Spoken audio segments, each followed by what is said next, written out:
پر میساینه کان د ډرون برید ادعا او د طالبانو غبرګونونه آیا رښتیا انجینران وژل شوي؟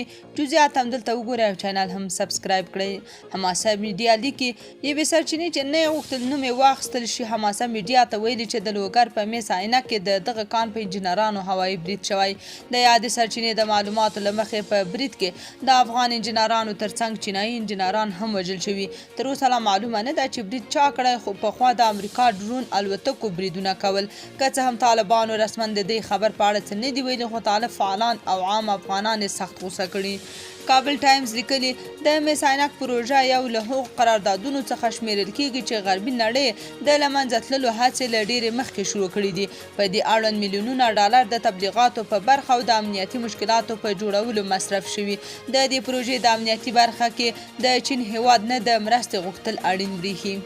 پښتني افغان لیکلي حماسه میډیا ګورئ ستاسو د میډیا څنګه ښکلی نوم ده، یعنې حماسه چې اورېدو سره ملي دریځ د خلکو فکر ته راځي، خو په داسې دروغ ویلو او حقیقت څخه لرې اخبار په خپرولو افغانان به حماسه میډیا یو غیر افغان غیر ملي مغرضه رسنۍ وګڼي.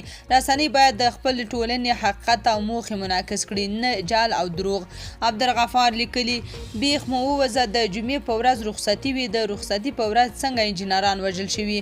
ضیاء الرحمن لیکلي زه میساینک سره نږدې تقریبا 1.5 کیلومتر کې اوسېږم او پرون د جمعې ورځ باندې رئیس ارکان ابوبکر سره ښه ګرم روغبړ وکړ. قسم په الله که هېڅ هم شوي وي درواغ مو صرف د آخرت پیټې درندوي، نور والله که هېڅ فایده درته وکړي.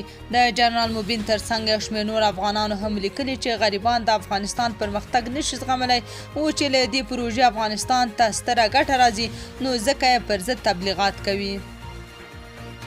تاسو په دې اړه څه نظر لرئ؟ کومنټ کې شریک او چینل هم سبسکرایب کړئ.